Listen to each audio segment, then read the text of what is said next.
Alerte coronavirus. Attention, attention, le coronavirus se transmet très facilement et fait des ravages. Pour l'éviter, le port du masque de protection est obligatoire en tout lieu. Dans l'administration publique ou privée, dans les réunions, les rencontres, dans les marchés, les magasins, les boutiques et lors des déplacements, le port du masque est obligatoire. Même dans les lieux privés, dès lors que l'on n'est pas seul, le masque doit être le fidèle compagnon. Mais attention, le port de masque de protection ne dispense nullement d'appliquer les autres mesures de prévention, notamment le lavage des mains à l'eau et au savon et l'observance de la distance de sécurité sanitaire d'au moins 1 mètre entre personnes. Enfin, s'abstenir de porter des gants en vue du lavage régulier des mains à l'eau et au savon ou de l'application de gel hydroalcoolique.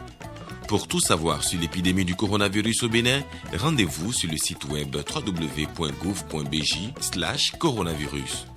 Ceci est un message du gouvernement de la République du Bénin. Bienvenue au Journal des Régions, bonsoir à tous. Les traditionnels échanges de vœux se poursuivent et c'est le tour du médiateur de la République et son personnel. Occasion pour le personnel de cette institution de faire le bilan d'une année qui aura été prolifique. Fimé Bassao. Organe intercesseur gracieux entre l'administration et les usagers de la fonction publique, le médiateur de la République constitue une solution originale pour la résolution des conflits qui opposent les citoyens au service public. C'est à ce titre que plus de 600 réclamations ont été adressées au médiateur de la République en 2020 contre 592 en 2019. Au total, 28 605 citoyens ont saisi le médiateur de la République. Quant aux audiences foraines, elles se sont déroulées dans 14 communes avec une innovation. Avec votre éclairage avisé, nous avions changé de format aux audiences foraines de l'année 2020. Ainsi, Monsieur le médiateur de la République, les séances d'audience foraine de 2020 ont eu lieu avec les conseillers communaux et municipaux en lieu et place de la traditionnelle cible composée des corps constitués et des forces vives de nos communes. L'autre activité phare réalisée en 2020 est la tenue de la 6e édition de la session annuelle du médiateur de la République. 207 dossiers individuels examinés impliquant 23 administrations. Et je souhaite qu'en cette année 2021, vous sachiez prendre vos responsabilités pour être les meilleurs agents, les meilleurs cadres du médiateur de la République et les travailleurs diligents, consciencieux et compétents de notre nation. Il est important de se consacrer à son travail avec assiduité, dévouement et compétence. Pour qu'il en soit véritablement ainsi, je vous souhaite vraiment, sincèrement, une santé solide, une santé prospère. De cette robuste santé en cette période-ci et après, nous en avons ardemment, vivement besoin. En termes de perspective, l'année 2021 s'annonce plus prolifique. Ils sont à la conduite des engins lourds. Eux, ce sont 80 jeunes sélectionnés par l'Agence nationale pour la promotion de l'emploi et il s'agit là d'un programme de réorientation professionnelle qui devra permettre à ces jeunes d'avoir plusieurs cordes à leur arc. Rodrigue Emman Amégan et Mathieu Sokenou ont suivi pour nous un après-midi de formation. Une montagne de ferraille à dompter en 10 jours. Le challenge de ces jeunes triés sur le volet, ils disposent tous au moins d'un permis de conduire catégorie B. À l'issue de cette formation, ces tracteurs et autres niveleuses n'auront plus de secret à leurs yeux. Le programme est initié par l'ANPE. Célestin en est le bras exécutant. Sous la canicule, il s'assure de l'assimilation de la formation par ses apprenants de circonstances. En 2019 passé, nous avons eu des offres d'emploi auxquelles l'ANPE n'a pas pu satisfaire. Donc l'ANPE a alors décidé de sélectionner les jeunes à titre expérimental, les former et les mettre à la disposition des entreprises qui en font, sont toujours dans le besoin de ce genre de main-d'œuvre. 80 jeunes sont impactés par le programme et progressivement, ils manœuvrent presque à la perfection. Des engins, hier, véritables mythes à leurs yeux, aujourd'hui, outils familiers. Déjà de la formation théorique où je voyais ces engins mais je ne connaissais pas leur nom et leur rôle. On m'a appris à connaître le booter, la chargeuse et la niveleuse. Je suis photographe de formation et en réalité j'ai mon permis B aussi de côté, ce qui me permet aujourd'hui d'être avec ces machines. Avec une requalification en poche, ces jeunes s'installent confortablement dans la base de données de l'ANPE, quitte à servir sur un marché devenu de plus en plus demandeur dans un pays en chantier. D'une formation à une autre, dernière ligne droite pour les stagiaires comptables en quête du diplôme d'expert comptable et financier.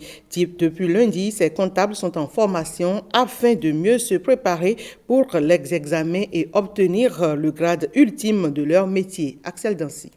Délocalisation d'une classe d'experts comptables au Bénin. Après Niamey, le DECOFI, diplôme d'expert comptable et financier, prend ses quartiers à Cotonou. L'heure est au recyclage, mais aussi au renforcement de capacités des jeunes désireux de passer au grade ultime du métier, celui que confère le diplôme d'expert comptable et financier. Sont réunis ici les comptables des pays de l'UOMOA. En présentiel comme par visioconférence, ils suivent la formation. Les troisièmes sessions des journées techniques à Cotonou constituent la session qui précède l'examen final du cursus qui aura lieu cette année même à Cotonou à partir du 1er mars. Du 1er au 12 mars se tiendra à Cotonou l'examen final des experts comptables. Bon, il y a un contenu qui a été choisi par ce qu'on appelle les contrôleurs nationaux de stage. Ce contenu comprend une formation sur le co-commissariat, une formation sur les normes IFRS. C'est, je dirais, la énième fois que nous recevons cette édition qui est tournante. Elle a lieu 3 fois par an dans 3 pays différents de l'UEMOA. Et donc tous les 2 ans, nous accueillons une session au Bénin. Et la présente session, naturellement, est venue pour nous honorer et nous confirmer dans notre capacité à l'organiser et à la réussir. À l'école de la comptabilité, ils sont surnommés médecins des entreprises pour la délicatesse de leur expertise. Les conseils de leurs aînés sont bien courus. La formation, comme vous devez le savoir, est conçue aujourd'hui pour être la formation du professionnel et de tout professionnel d'ailleurs, surtout au long de la vie humaine. Donc, vous serez toujours en train de courir, de chercher la connaissance, la formation tout au long de votre vie, même si vous arrivez un jour à entrer comme nous à la retraite. Cette 3e session des journées techniques du DECOFI s'étendra du 25 au 31 janvier. Et puis les opérateurs économiques du Borgou également étaient en formation. Ils s'imprègnent des opportunités du CAMEC CCIB, entendez le centre d'arbitrage, de médiation et de conciliation de la Chambre de commerce et d'industrie du Bénin. Une séance d'information et de sensibilisation a été organisée à leur intention au siège départemental de l'institution consulaire à Parakou. Sabira Tchabimane pour le reportage. La séance de sensibilisation est axée sur les modes alternatifs de règlement de conflits découlant des activités commerciales contractuelles entre un commerçant et un non-commerçant, y compris les entités publiques.